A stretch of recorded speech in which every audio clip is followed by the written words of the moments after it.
Whenever you're ready. Oh my God. Jessica! I've never been called a fox! Dana. That's a classy name for a Harry. I like it classic. Okay. Do you? Welcome to the Rants and Raves podcast. Sure. Out with the bad and in with the good, motherfuckers. That's right.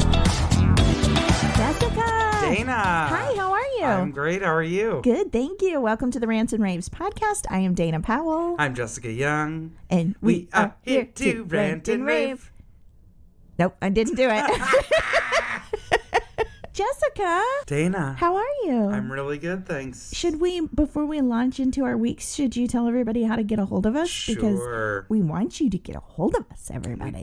We do. And again, thank you for those who did this week. We had a whole flood of Shenyun. I know. I love it. So thank you for that. And some really fun poo emoji follow-ups. And again, if you follow us on social media, that's where you can see all that stuff. You can hear We about also it went here. live on Instagram this week. Yes, we're going to tell you about that in a second. Yes. It's amazing. So yeah, please check us out at the Rants and Raves podcast, both on Instagram and Facebook. You can follow us on Twitter at raves_the. Email us at the Rants and Raves podcast at gmail.com and directly through our contact button on our website, www.therantsandravespodcast.com. And guess what, guys? It's the holiday season. Yes. Do you know what me and Jessica want for Christmas from you? Rates, reviews, and subscribe. The best gift of all. It's the best. Give us a 5-star review if you can. And then write a little something like, hey, these girls are crazy. It doesn't matter.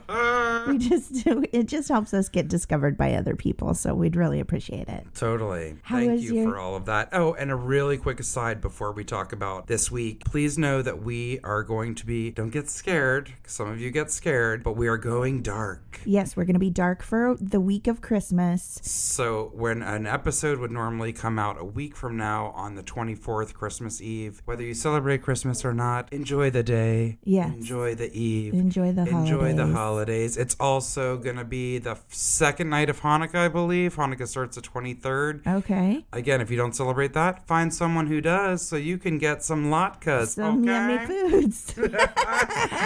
But we are going to take the week, and Dana is going to be with her family. Let's let this lady have a week off of editing and enjoy the holiday with her family. Yeah, I'm going to try and enjoy myself. Just 1 week, though, guys, and then we'll be right back. Yeah. How was your week, Jessica? It was really fun, especially when we had our little meetup for the holidays. I know. Jessica and I went out into the wild together. It was great. It was very fun. We have a holiday surprise coming. So, again, we'll say again, follow us on social media, guys, because we will be dark next week, but we've got a special surprise coming. And we'll have things every day for you during the week of Christmas. To make you giggle while you're annoyed with your brother or whoever. Aunt Joan. I don't have an Aunt Joan. I was just trying to think of someone. It just seems so real. It seems so real. Well, I do have No, what? No, it's just making me think of a friend of mine. There was a neighbor they'd always have over for the holidays who had like no filter, and she'd always be like, "Oh, I can't take much more of that Aunt Ruth." And it's like, it was their Aunt Ruth. Like, keep your feelings to yourself. Hilarious. And Aunt Ruth would make baked goods for people and hand them out. Well, and that's she nice. would say, "She doesn't expect me to eat this, does she?" You should have been friends with Aunt Ruth. Aunt Ruth sounds lovely. I know. I like somebody with no filter. It seems like they didn't have much of a filter either. No, Aunt Ruth was the one that the woman was talking about. Right. Oh, the woman had no filter. The neighbor, who will go unnamed, was the one who kept complaining about Aunt Ruth and or not accepting Aunt Ruth's baked goods. I think she was jealous. It was her friend's family member. It's like, lady, you're lucky to be invited. How dare you? How dare you? Well, we went out into the wild. We had a blast at Cost Plus World Market. So fun. So fun. I bought lime seasoned cashews, and I just snuck them into the movies. I went to see Knives Out with a friend, and we were like, they're weird, but they're addictive. They like tingle your tongue, but you want more. Yeah, it's good. I love that you snuck them in. Did your mom or your dad make you used to do that as a kid? We weren't allowed to go to the movies. Oh. Thanks, Jessica. No, I did see important, like, my dad finally was like, no, they have to see Star Wars. Like, But we weren't allowed till I was older to go to the movies. It was a religious thing. Well, again, I'm sorry. My apologies. Yeah. No, I put them in my purse and snuck them in. Because my mom used to be like, don't say a word about this. Yeah. But she'd take us to somewhere else, like a drugstore, and get candy and then put it in her purse. Where did I go to the movies? It's been a little bit ago, but somewhere I went, they looked through my bag. Ew. I happened to not be sneaking that day. Ooh. But that's a little bit crazy. I hate to say it. I don't think they were looking for contraband candy. Probably looking to make sure you didn't have a weapon, and that. Oh, really well, I was worried about my candy, but I didn't have any in there at the time. Oh my God. I thought they were looking for food. Well, the joke was on them, wasn't it? Yeah, I didn't have any. I had They're to go. like, well, there's a tampon and a crumpled up napkin. Thank you. You're clear to go. You can go. And some goldfish crumbs, a smashed granola bar, a few cereal bars, and a Hot Wheel. If you were me, it would be a bottle of water that you didn't close tight enough that emptied out the entire contents into your purse. Can I tell you, I did that in my new car. It's not that new. It's new to me. No, it is. I got it in July. But that's a new car. Yeah, to me it is. Yes. So I had my water bottle because I told Dan Tipton we had this water bottle in the house and I filled it up. I'm trying to drink more water. I was like, I guess I'm this bitch now that carries around a water bottle everywhere. Like, it's steel and it's metal and eco-friendly. Is it a Hydro Flask or something? It's a manana or something. And I threw it in so when I'm constantly running to auditions, appointments, meeting, like whatever, I'm like a chicken with my head cut off, and I threw it over in the passenger seat and the entire bottle leaked out into the seat and then set off my passenger airbag thing. What? I had to buckle the seatbelt with nobody in it because the weight of the water was registering as a person. No way. Yes. And you guys, I didn't tell Dan Tipton, so keep it to our hundreds of selves. That's weird. The seat's a totally different color than the driver's side. I'm sure the first time he got in, he was like on the passenger side, because I think we all rode somewhere together. I'm sure he was like, why is the seatbelt buckled? Do you know, I didn't realize that until recently, but my purse weighs way too much. So does mine, yeah. And I was putting it in the seat, and the seatbelt thing was going ding, oh, ding. It was that heavy. Making me so angry because I don't even put my car in reverse until my seatbelt is locked. So I'm like, the seatbelt is in. No, it was your purse. It was the purse. Wow. But actually, that's kind of a good. I mean, I like that it's that sensitive, I guess. Okay. But also, how much does my purse weigh that it's registering as a at body least a little seat? bit? A child, pounds? Yeah. That's not okay. No, it's not good for your shoulder or whatever the hell is in there. I'm sorry. I love a purse, right? I'm a purse girl. Me too. But I have, for the past like 9 months, I'm like, if it ain't a crossbody where my hands are free, I can't deal. Well, you're smart, and that at least keeps it safe and closed. My dad has gotten on to me for years for having open any purse. kind of purse that's, and I know, he's I do right. the same and thing. Now I'll catch myself when I have a tote or something. I keep reaching in to make sure my wallet's still there, or I put my wallet at the bottom of the purse and then put things. So if somebody tries to pickpocket me, it's like, yeah, you can look at my gross used Kleenex. Ew. Reach your hand in there, pal. Calm down. Okay. But you saying the crossbody thing, somebody I work with also just got like a really chic crossbody purse, and I was like, wow, I'm kind of jealous. And it is nice. Although it's like I went the right size. I went to a Christmas party on Saturday, which was very fun. Vince Vaughn and Peter Billingsley were there. Ay, Dios mío. But I had on a pretty dress, and I let my ladies out for parties sometimes. Oh. And it was kind of a, open neck dress. And so I wore a crossbody because I need my hands to talk. Did you glitter your décolleté as well? Well, my friend Kristen Marie said, well, your boobs are glittering. Did you put glitter on there? Oh. It was just makeup, like just powder, but it was sparkly. Yeah. At least 6 ladies asked if they could touch them. Anyway, I was wearing that crossbody because I need my hands to talk. Yes. And it cuts a weird angle on flesh. You need to have a little clutch for a party. I know. I have one, but then I have to carry it all the time. I need free hands. I'm always scared if I put it under my armpit, I'm going to sweat so bad that it's going to like stain the silk. Oh, I don't think that's going to happen. That's excessive. Well, welcome to my world. Okay. Anyway, We went together to the mall. Yes. And we heard this drumming. Mm-hmm. And cheering. And cheering. And we were like, what is that? We're definitely going. Uh-huh. So we head that way. We go to Macy's. They're having a Make-A-Wish presentation. And there's like this big backdrop with elephants and giraffes on it. And it says, congratulations, Caitlin. And it says, believe in the pretty red lettering above. And there's, what's the name of the group? Believometer. The Believometer was so cute. There was African Soul International. LA? And yeah, it was the LA chapter. So African Soul LA. And they were playing the drums, and they had some girls dancing, like traditional dances. Beautiful textiles, like dresses. And with shells, and oh my God, it was amazing. So then we're like, wait, Make-A-Wish, what is happening? Mm-hmm. Macy's gave this little girl, Caitlin, who's fighting leukemia, $1,500 for her Make-A-Wish trip to South Africa.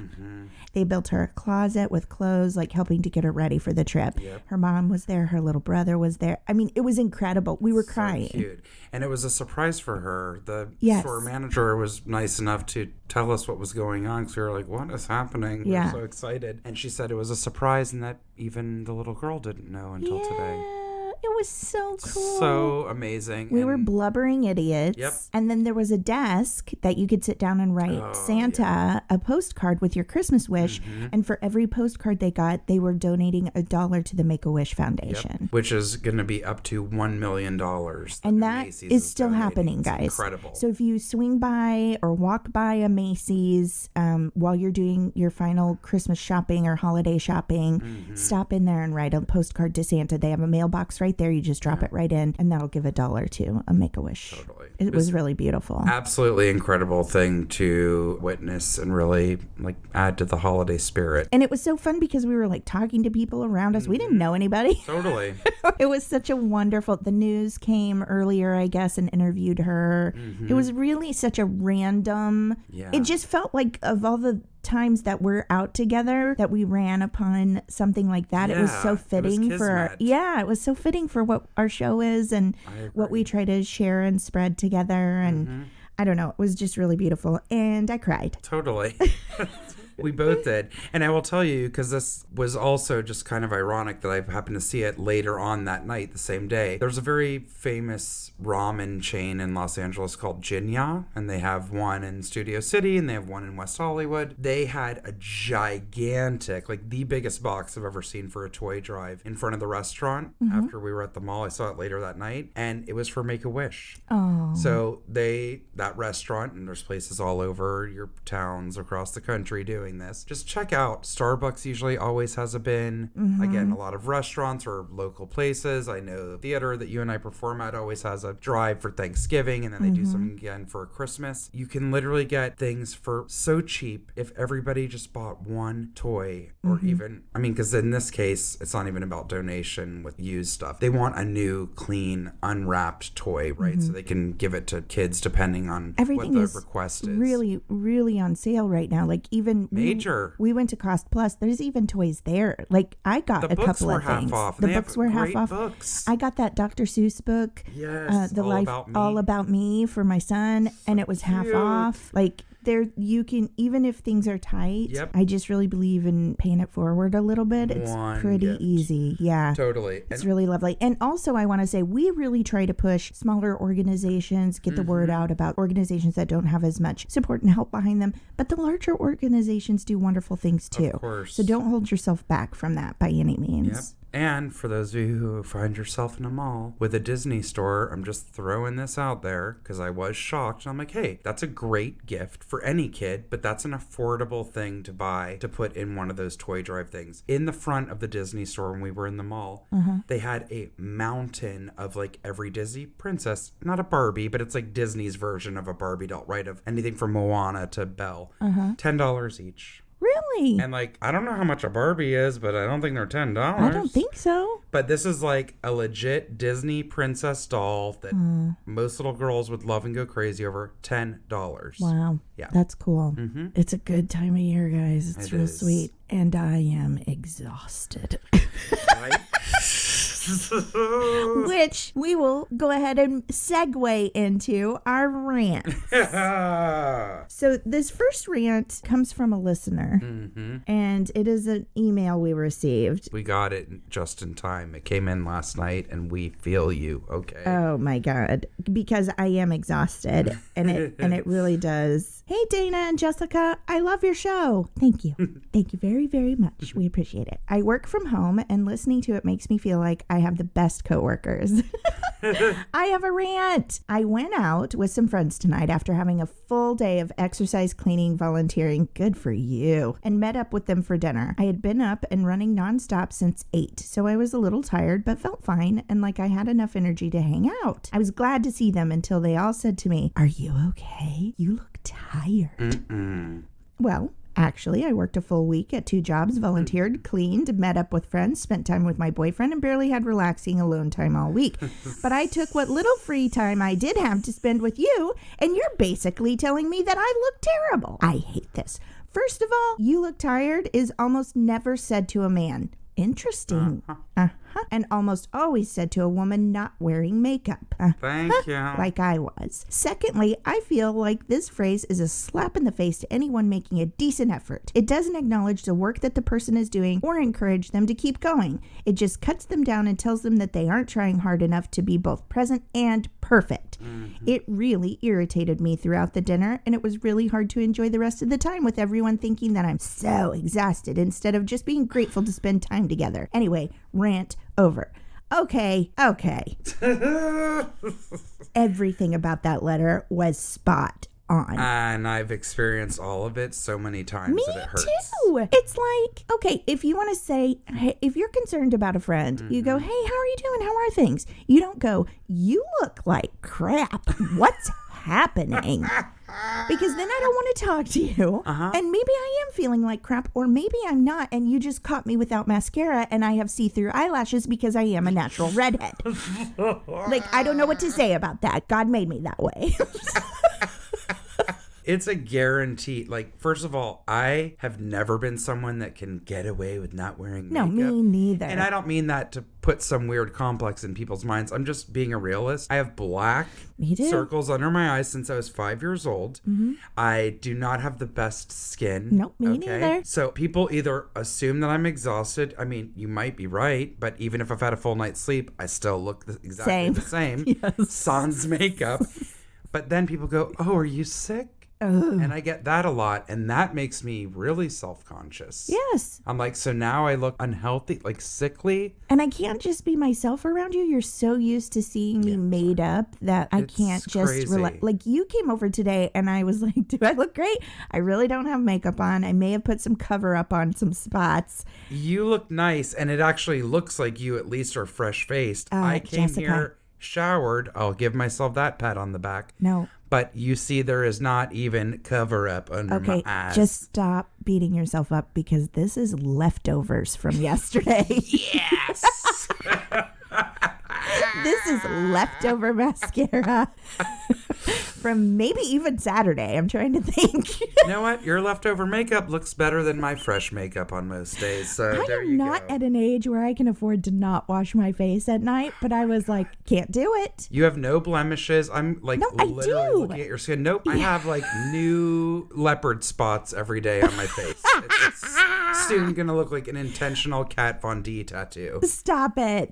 I'm serious. But what do people think that they're accomplishing when they tell you you look tired? I don't know. Here she was to go have a good time with them. This person clearly is very busy all the time. The people who know you must know that you're busy a lot. Like, don't punch her in the stomach. The worst part is, I hate to say this, but I guarantee you the people who said that to her are probably very unaware of their friends and what's going on and stuff like that, right? It's like, "Oh, I had all day. I went and got a blowout and a this and a that," without thinking like, that person might have been up since 5 a.m. with their 2 jobs, and they run every morning or whatever they do. And it took a lot of effort to shower and get all gussied up. I'm telling you, I had a Christmas party on Saturday. I didn't do anything during the day besides like hang out around my house, because I told you I'm just exhausted. It took the amount of effort it took to get me showered. I'm telling you.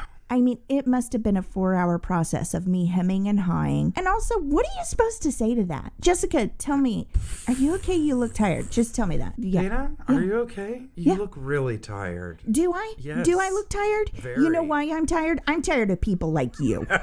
That's what I'm tired of. I came here to spend time with you. I was happy to see you. And then you said that to me, and now I'm like, well, I guess I look like crap. And you said it to my face, so you're an a-hole. And I don't even want to have dinner. I'm going home. Where's the valet? Dana, wait. No, I want a valet, and I want my parking ticket stamped. I want discount on valet. I don't care if I stayed for dinner or not. You know what? You look tired and unhappy. Well, I never. Yes, you do. Yes, don't say you never. Somebody has to have said that to you. This just got really real. Well, I'm just saying it for her. That's what she needed to say. Oh my God, amazing. You know what you look like? You look stupid. Close your mouth. Oh my God. Don't say that to someone. Don't say it to someone. It's just as bad as being like, oh, are you pregnant? No, I'm not pregnant. Oh dear God. It's just as bad. You're insulting someone's physical being. And even though it's coming from a place of concern, don't comment on their physical appearance. I mean, it's like if my arm got cut off, would you be like, oh, Dana, you lost an arm. Are you okay? Oh. You look bad, like you're missing an arm. My God. That's awful. You wouldn't say that. I should sure as hell hope not. Right? I don't know how old the listener Let's be mindful, people. For real. I don't know how old our listener is, but I will tell you this. I think it's also coupled with age. That doesn't mean that just because you're not in your 20s, now you're 90 years old and can't do anything and don't want to. But I noticed that at the parties this month, a lot of people have said to me, they're like, I didn't want to be here. I know. And I'm like, what? I'm like, what do you mean? They're like, come on, did you want to get dressed up? And I was like, not really. They're like, I had to force myself. And it's not because you're being antisocial, you don't want to see anyone, anything like that. You reach a place in life, especially if you tripped the light fantastic in your youth, that you just are very content sometimes. Like a great night is taking a hot shower when you come home, putting on pajamas, putting your feet up, maybe ordering dinner in so you don't have to cook or whatever. Anywhere. And that sounds great. I know. I gotta be honest. I even stayed longer at the party than I probably normally would have because I was like, oh, God, now I gotta drive home. And I parked far away. Oh. I might as well have just melted. Yes. Oh my God. Don't tell somebody you look tired. Just don't. Don't. It falls in the category of, are you pregnant? It falls in the category of, your face is so pretty, but you're such a big girl. Oh like it's my all in God. the same asshole closet. Yes.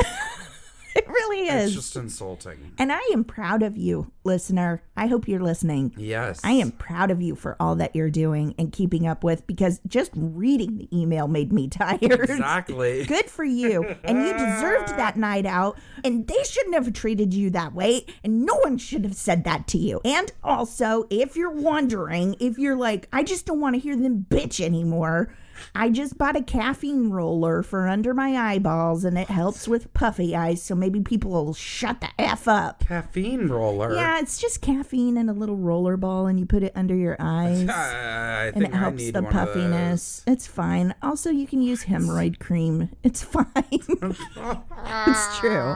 It's the truth. I heard Conan O'Brien uses that. You gave that tip before, Yeah. I believe. So go get a caffeine pin or a preparation H, and then tell those friends they can go eat with somebody else, and you can come have dinner with us, and we'll all look tired and beautiful together. You can save the clip of Dana for the next time somebody tells you that. You play this for them. You play this because here we go. Shame on you, girls. Oh my God. All right, we should move into your rant before my head explodes. Hilarious. Okay, so I have been to a few so far this year, and I have a few coming up, of white elephant swaps. Yes. Or in New England, they call it a Yankee swap. Oh. Why? I don't know. Does that have to do with the Civil War? My mom's company used to do it every year in Boston. They called it a Yankee swap. Go figure. Okay. That sounds like something a Southerner would call. Yeah, it does. But I want to talk about the lack of effort and care that goes into a white elephant gift on some people's parts. Yeah. And most white elephants are about $20 limit, right? That doesn't mean you need to go and spend $1. And also doesn't mean you have to spend it, but if it's within the limit, I try to get the bang for the buck for the thing, right? A lot of them may even be $5 or $10. It doesn't really matter. Even for a $5 limit, you can find something great. I'm being super cute. Dead serious. Especially, like, no joke, go to Cost Plus. That isn't some There's piece a of million adorable things for like $5 and $7. Yes. Yeah. So put in some effort, because I really resent when I put in the effort and then other people don't. And guaranteed, I'm the one that's going to pick that bad gift, because it always happens that way. And you went and put thoughtfulness into your gift, and then you get a DVD of Howard the Duck. You know what? That would have been better than what I got at the worst of all. So one year I was at one, and it was a $20 limit, and one was better than the next. Okay. Somebody did a Bodum French press. Oh. An amazing, right? But seriously, the little ones are like under $20, the smaller size ones. There was that. This was super kitschy, but it was still fun. I would have accepted it, even though it wasn't ideal. A hamburger flip phone that you plug into the wall like a landline. Yeah. Okay. Somebody gave a movie ticket to a theater. It was like a certificate that entitled you to a movie, a popcorn, and a drink. That's whatever. A great gift. Awesome, right? I picked this bag because it was a bag and it said Eggy, which was a really cute store. I don't even know if it still exists. A very cute store that I knew of in West Hollywood. I was like, ooh, I'm picking that Eggy bag. Clearly nobody knows what Eggy is. Well, it wasn't from Eggy, okay? No. For starters. Oh, no. It was 2 used items, and just so nobody thinks, God, what a bee, maybe they couldn't afford this was someone that could afford it, okay? It was a hematite skull, like from a head shop or something. Oh. A hematite skull that they clearly took off their shelf. Yeah. From their bachelor pad.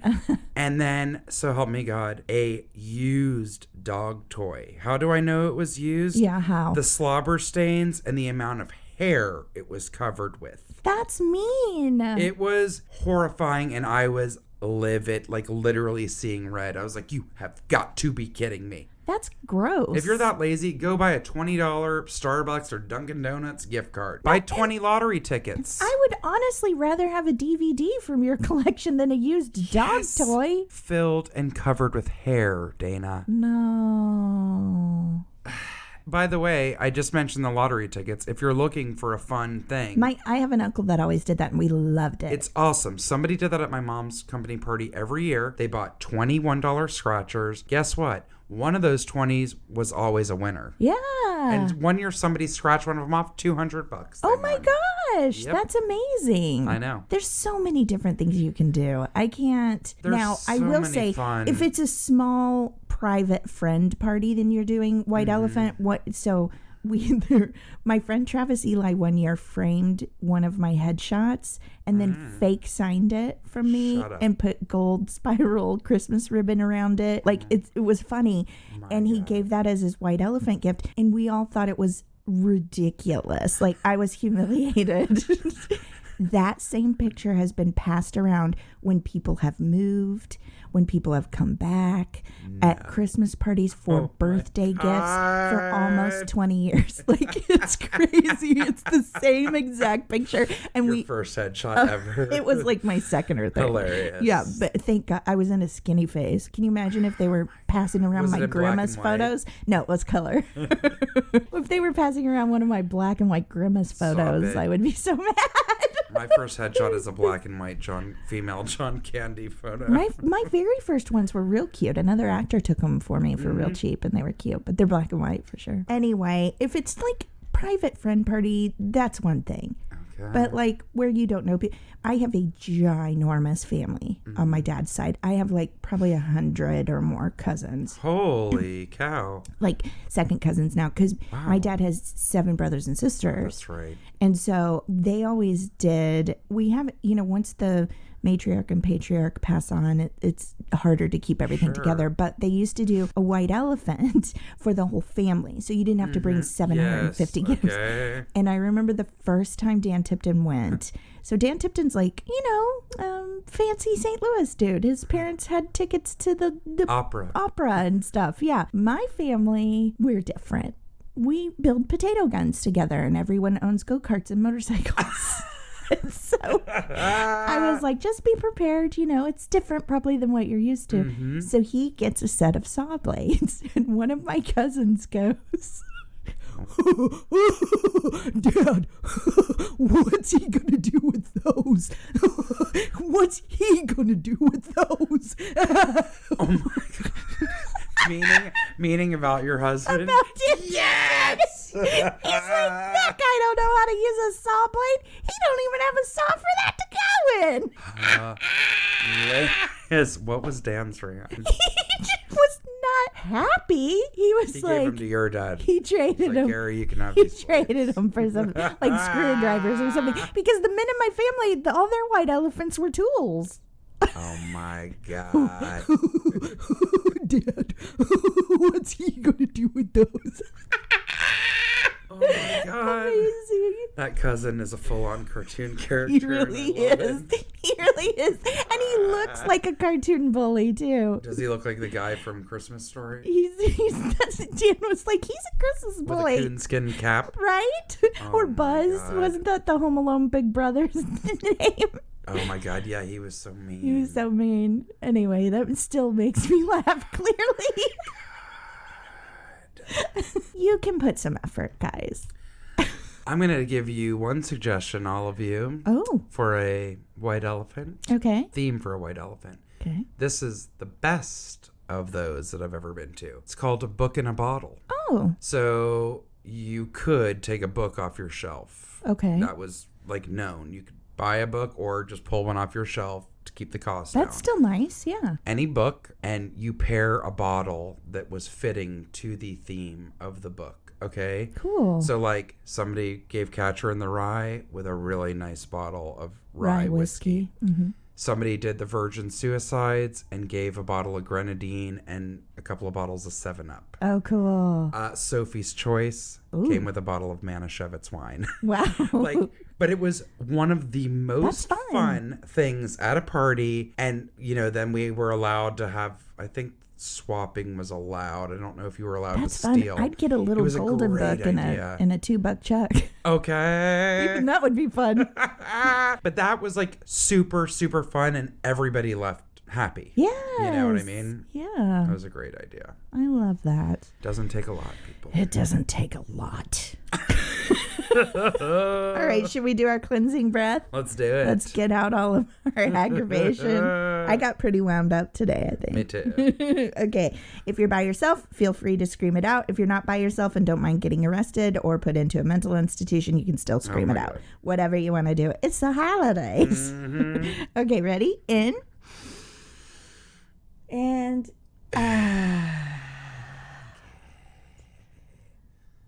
okay, guys, feel that holiday peace? We all are slowing down. Indeed. So I think I'm up first for corners. Yes. Now, you guys, this has been a big story this week. Jessica, did you know about it before you had seen it, right? I saw it literally last night on the news. It's a big deal. Shrieked. So get ready. Ugh. Does this need a PSA? Surely not, right? I don't think so. I don't think so. I'm going to bury the lead a little bit just because it's amazing. Are you ready? Yep. Thousands of penis-like sea worms wash up on California beach. It went on for 2 miles, one beachgoer said of the worms. 2 miles? I'm telling you, there's pictures here, Jessica. It's massive. I just saw one area, and that was enough to horrify me. A California beach is arousing attention. Don't say arousing. Who wrote this? Okay. David Moyer. Your favorite. Sorry, David. I don't like your puns. You make me mad with your puns, David Moyer. Oh, man. Arousing attention for attracting thousands of phallic-looking sea worms to its shore. The fat innkeeper worms, commonly known as penis fish, were spotted covering Drake's Beach in Marin County on December 6th after a major storm, according to Bay Nature magazine. They have a picture. It's insane. Wait, is it Marin County? Yeah. Okay, What'd I say? That's right outside of San Francisco, just to give people a point of context. Oh, okay. The worms survive in the muddy sand of low zone mudflats by building U-shaped burrows, according to the Monterey Bay Aquarium. David Ford, who saw the hordes of them during a walk along the beach, admits he had never seen such a bizarre creature, and so many to boot. David, I had no idea what they might be. It went on for 2 miles, Ford told Vice Motherboard. Dear I walked for another half hour and they were scattered everywhere. There were seagulls lined up on the beach the whole way, having eaten so much they could barely stand. A quarter of them looked like they were still alive. The rest were dead. They had a dead sea creature smell. That's unpleasant. So far, the penis fish are going to waste on the beach. Certainly a missed opportunity for those fond of the gourmet cuisine. It's a gourmet cuisine? I'm going to throw up. Well, you're one of those fancy effers. Why don't you go eat some penis worms?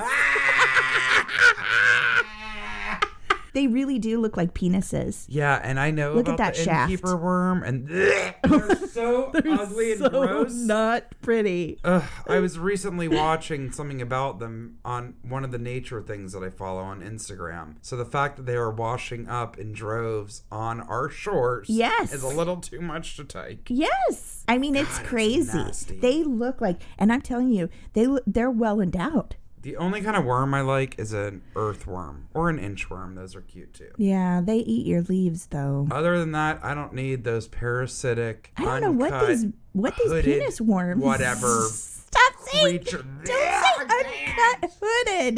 Don't say uncut hooded. What is happening? Let's move on to your What is happening? If you want to come see millions of penises off of a body on a beach, guys. Come for the penis worms, stay for the elephant seals here in San Simeon, California. Step right up. Give her an inch, she'll take 2 miles. I'm here all night, people. Stop yourself. Stop yourself. Why did you travel back in time? Why are you a Barker? Okay. Oh my god. Oh my god. Okay, what's your corner? It's been a while, guys. We have a weirdo of the week back for Christmas. How does that go? You're weird. You're so very weird.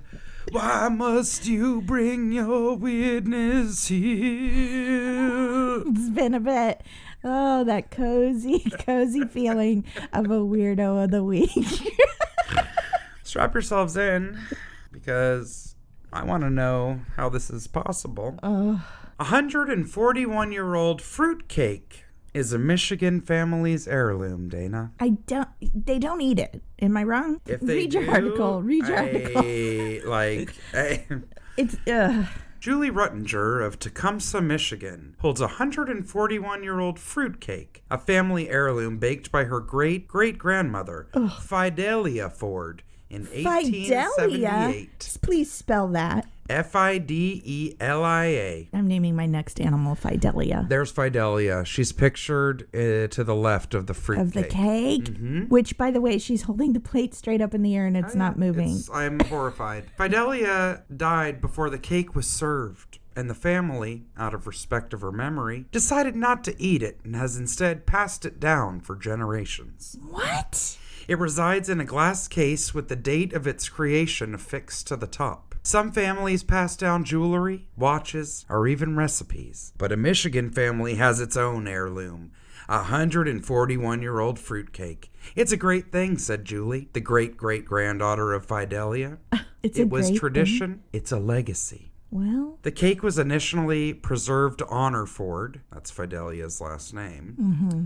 Let's call her Fifi. Oh my God. She established a tradition of baking the cake and letting it age for a year before serving it during holiday seasons. No. She died at age 65 before her 1878 cake could be eaten. And by the time the holidays arrived, the family considered her handiwork a legacy.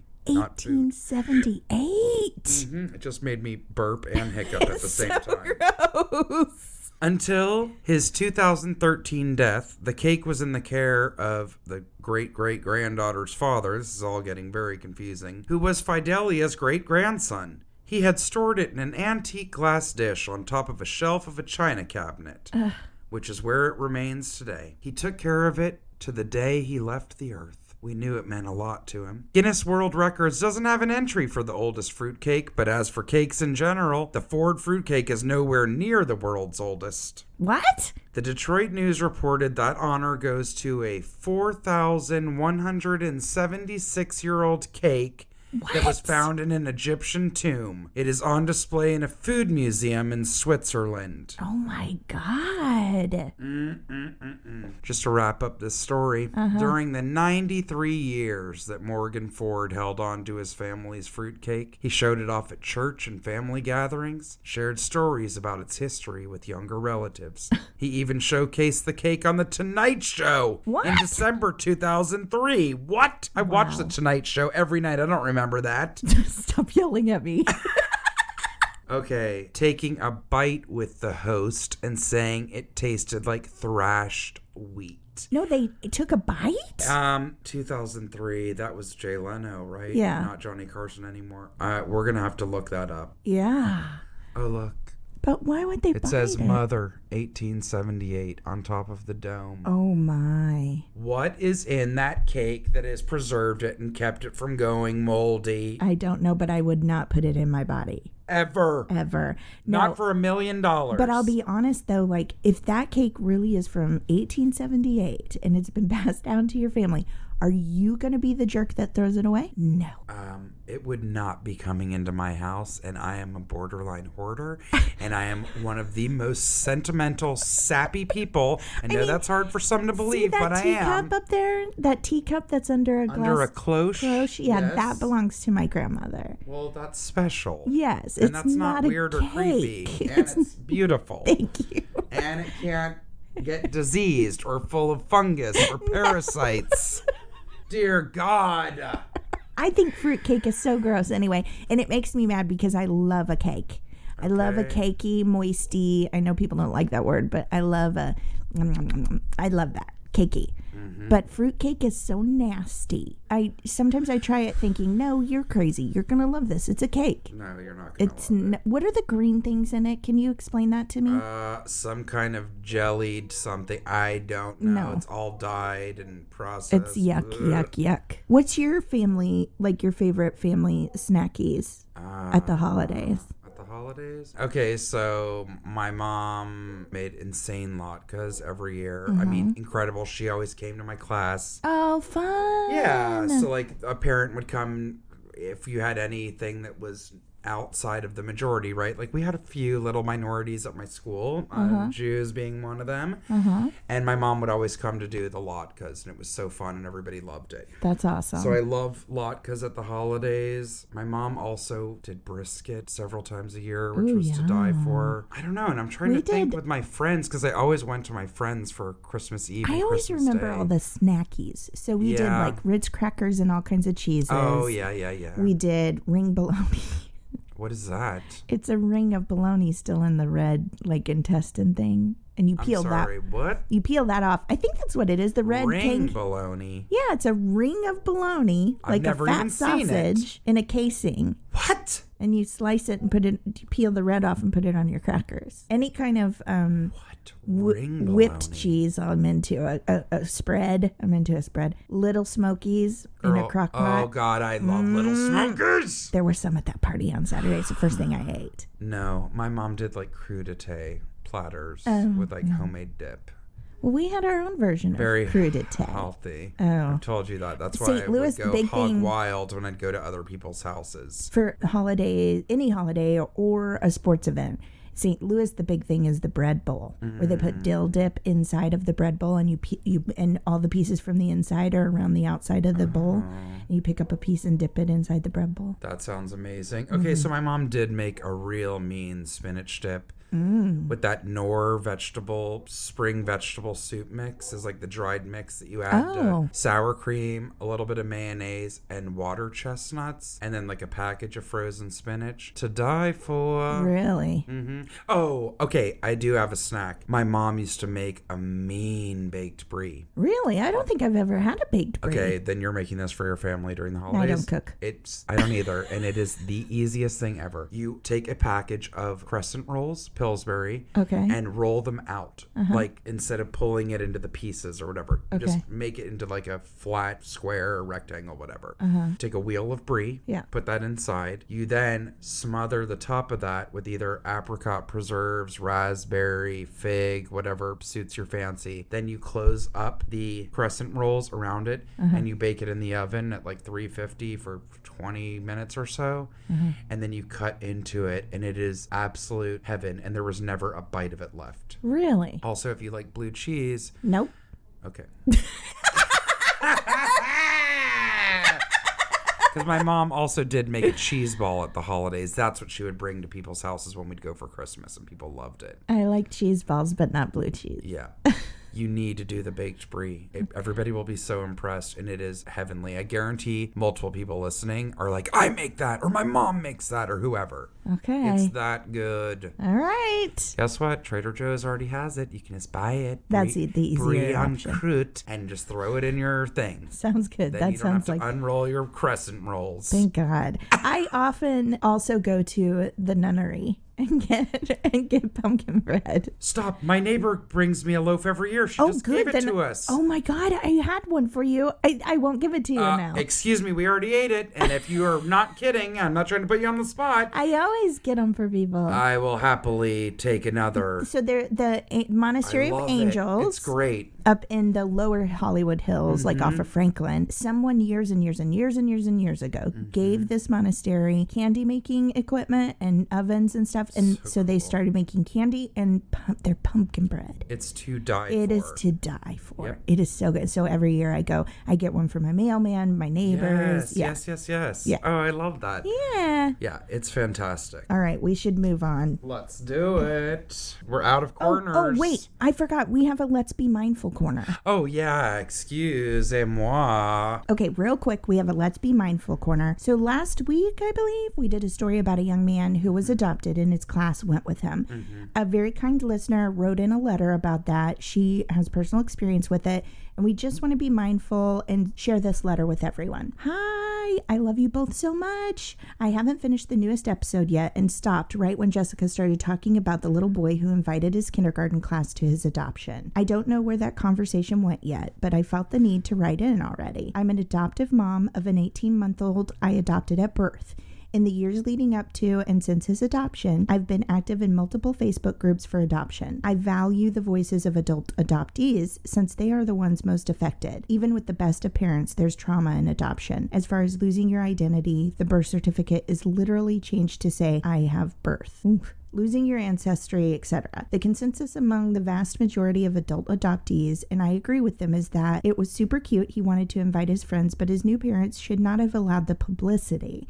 His adoption and any backstory is his story. And at 5 years old, he's not capable of understanding the ramifications of it being online. Not that I assume they asked him. Now it's out on the internet where it will never go away. I totally get that being a parent, bio or adoptive, is tough and we have to make the best choices for our kids. I'm so grateful for the groups I've joined and learning what people wish their adoptive parents hadn't done, like celebrating their adoption day each year. Anyway, this got way longer than I had planned, and I know the intent behind sharing this story comes from a good place.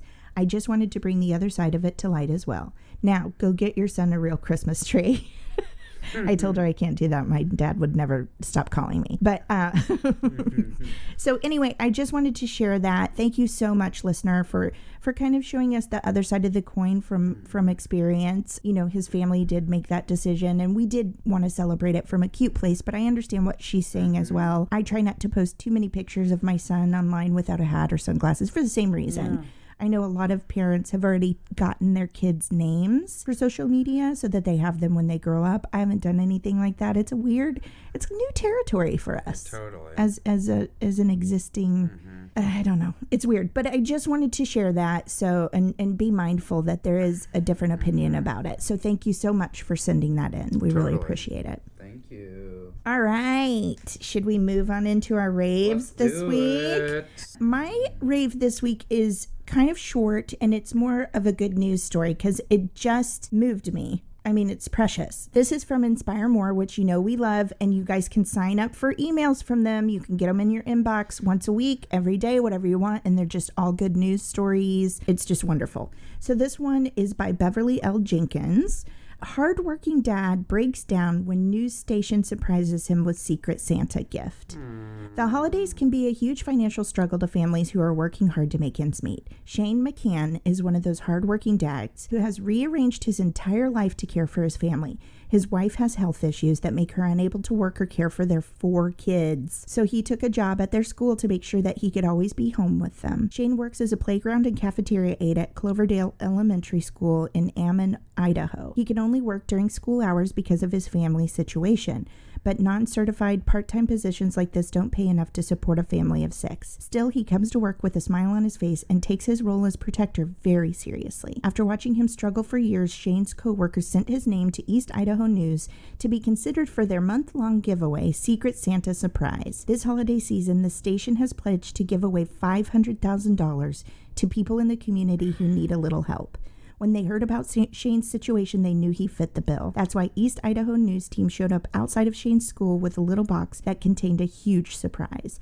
The news team described what Shane's coworkers had told them, how Shane always goes out of his way to help the students, teachers, and staff at school, plus how difficult his home life has been since his wife got sick. When they brought Shane into the principal's office to meet the news team, he seemed nervous. Little did he know that his life was about to get just a little bit better. He opened the box and removed the check, squinting at the small print before looking up astounded. "Oh dear," he said quietly, working hard to hold back his tears. After trying to compose his racing thoughts for several minutes, he simply says, "Wow," and collapses into the reporter's arms in a huge hug. Only then did this humble father and husband break down and allow his tears of gratitude to flow. All the reporter could do was hold him tightly, no doubt thanking his lucky stars that his job allows him to bless people this way. Incredibly, when someone suggests that Shane might need to take the afternoon off to recover from his shock of the windfall, he shakes his head and tells it like it is. "I have an obligation," he said. "I have no problem being here. There are 523 kids here, and their safety is in my hands, among others, and I take that very seriously. As long as I can help it, they will not be hurt." We always love to see people like Shane get an unexpected gift like this one. We hope he can use the money to give his family a wonderful Christmas, not to mention helping with their many expenses.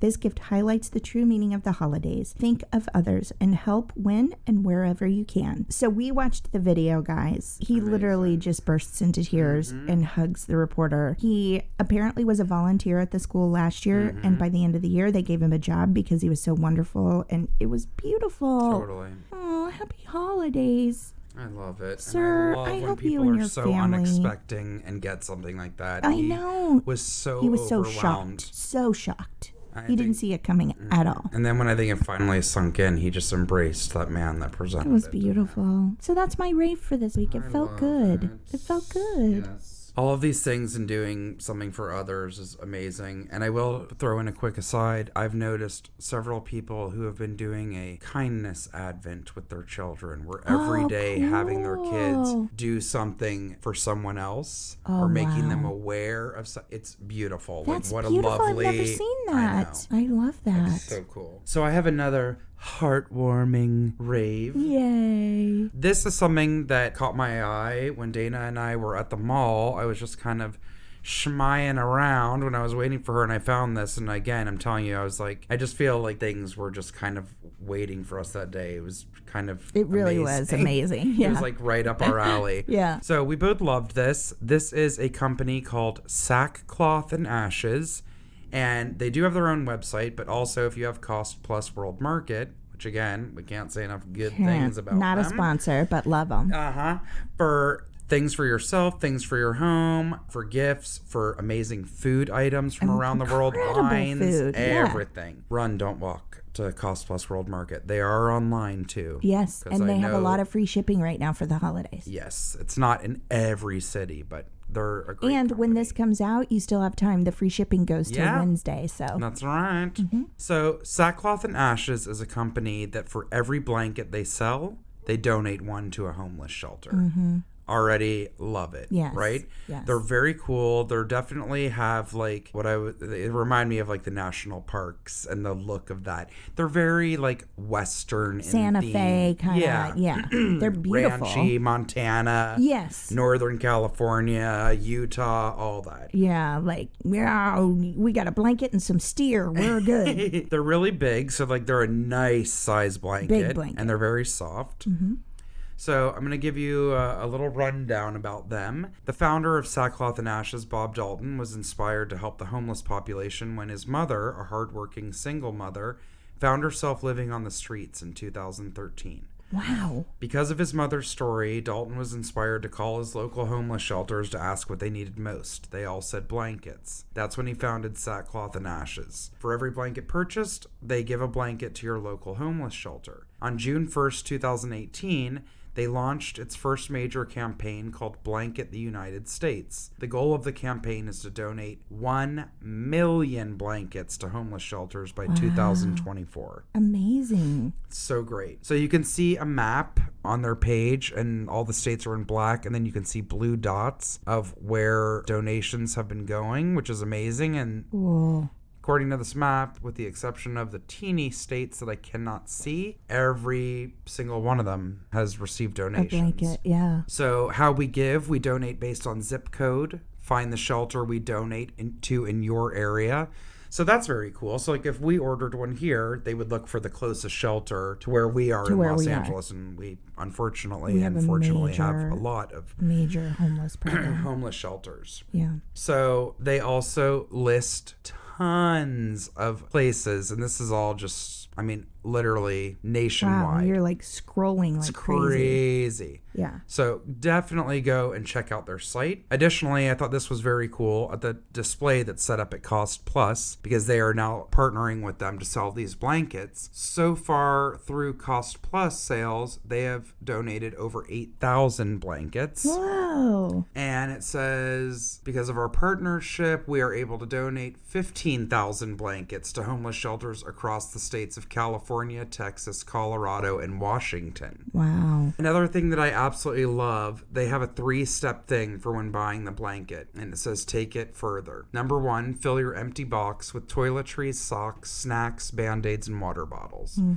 Number 2, donate that to your local shelter or leave in your car to hand out to someone in need.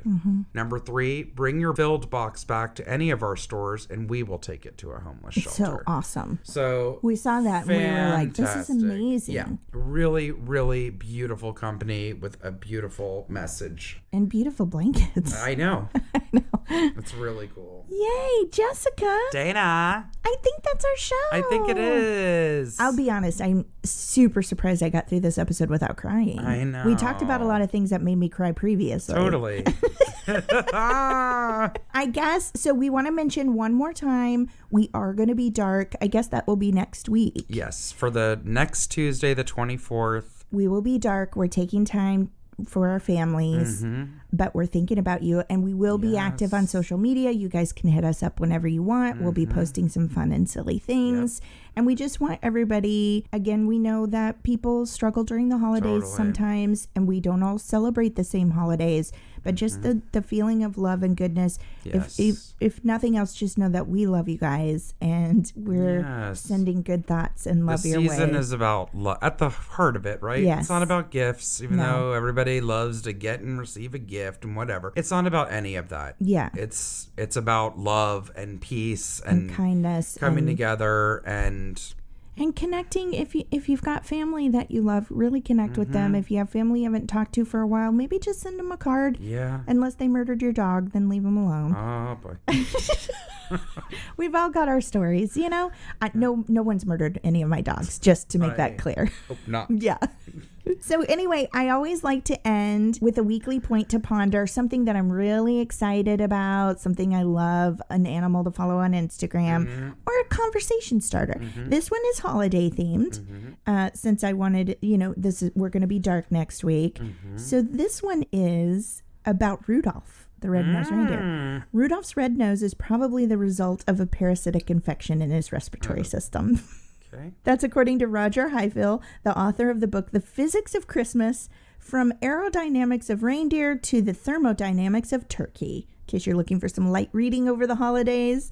The world's most famous reindeer has a red nose due to a parasite. However, Rudolph's relationship with his parasite is symbiotic.